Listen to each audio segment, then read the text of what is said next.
Nah, apa hubungan antara taharah al-badani, kesucian atau kebersihan fisik, dengan taharatul qalbi, dengan taharah qalbu? Nah, faqala, apa jawaban dari Ibnu Qayyim rahimahullah? Al-khataya tujibu lil qalbi hararatan wa najasatan wa du'afan wa turkhil qalba wa tudrimu fihi nar syahwati wa tunajjisuhu. Ketahuilah, kesalahan atau kemaksiatan yang dilakukan oleh seseorang berdampak kepada hangatnya, memunculkan panas membara di dalam kalbu, dan memunculkan najis di dalam hati, dan malah mengakibatkan kelemahan pada kalbu insan. Jadi kalau orang berbuat salah, ada menggelegak hatinya sehingga timbul kegelisahan. Itu makanya dosa itu tidak membawa ketenangan. Walaupun ada orang yang bangga berbuat dosa, tapi suatu kali di saat dia sendiri dia merasakan kegelisahan itu. Di manusia yang berbuat perbuatan salah tidak akan sejuk batinnya, tidak akan dingin kalbunya, tapi akan terasa oleh dia hararah, rasa panas yang menggelisahkan. Itu yang dikatakan oleh Nabi, al-ithmu ma haka fi qalbika. Dosa itu menggelisahkan hatimu.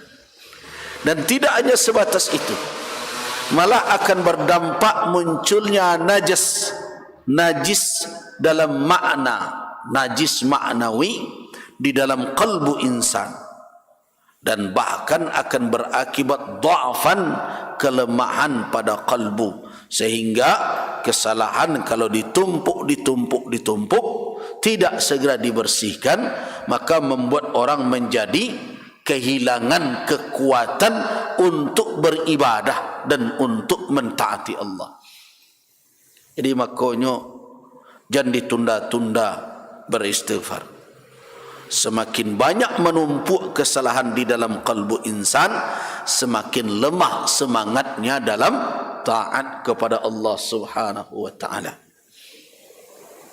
Lihatlah orang besok ke besok salat lalai ngulu. Nah, pek kerajo lada pek kerajo salat lalai naik pangke alalai lah jadi pejabat nak salat. Orang disuruh taat kepada Allah masih muda, menunggu berkeluarga. Sudah berkeluarga dapat lo pasangan ndak solat, sama-sama ndak pulun. Semakin melemah, terus punya anak begitu. Akhirnya sampai ke liang kubur pun dia meninggalkan kewajibannya. Kenapa? Karena kemaksiatan itu semakin menumpuk dia, mengakibatkan apa? Munculnya dha'fan, kelemahan, hilang kekuatan untuk taat. Wa turkhil qalba, dan membuat hati menjadi mengendor. Kemudian berikutnya menggejolakkan bara atau api syahwat di dalam hati. Sagalonan buruk ketujuh dia. Ini dampak kesalahan. Syahwat mudah bergejolak, susah untuk dikendalikan. Apa yang mengakibatkan itu? Karena bertumpuknya dampak dari kemaksiatan di dalam kalbu. Wa tunajjisuhu, dan menajisi kebersihannya. Ketika dia lahir, manusia hatinya bersih, tidak ada kesalahan, tidak ada dosa yang dia bawa, tetapi perbuatan maksiat yang dia lakukan mengakibatkan hati tadi menjadi bernajis. Nah, karena itu fa innal khataya wadh-dhunuba lahu bimanzilatil hatab alladhi yamuddu an-nara wa yuqiduha. Jadi perbuatan salah yang dia lakukan dan dosa yang dia perbuat itu sama saja seperti minyak, seperti kayu bakar, seperti bahan bakar yang dia ulurkan masuk ke dalam api yang sedang menyala. Jadi kalau syahwat itu telah ada di dalam diri manusia, kenapa manusia sulit mengendalikan syahwat? Karena disuplainya bahan bakarnya sehingga bergejolak terus. Apa bahan bakarnya? Kesalahan, kemaksiatan. Itu makanya kalau orang dalam keadaan bergejolak syahwatnya, maka apa yang disuruh oleh orang? Taati Allah Subhanahu wa ta'ala, lawan kehendaknya dan ajak diri untuk patuh dan taat.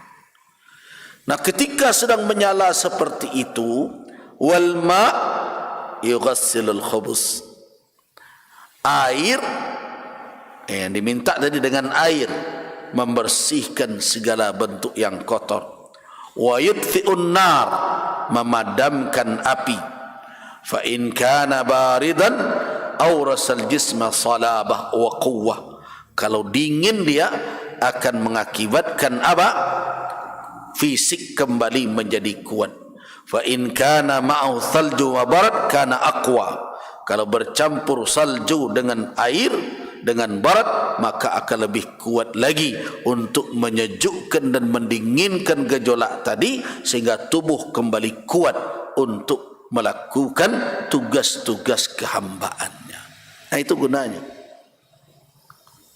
Di ketika kita berwudu, ketika kita meminta kepada Allah agar hati kita dibersihkan dengan air, dengan salju, dengan barat, apa maksudnya?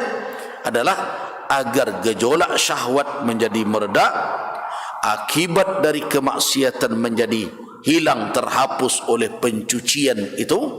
Kemudian berikutnya adalah agar kelemahan hati kita menjadi kuat untuk tegak berdiri mentaati Allah Rabbul Alamin. Itu sebenarnya permintaan kita.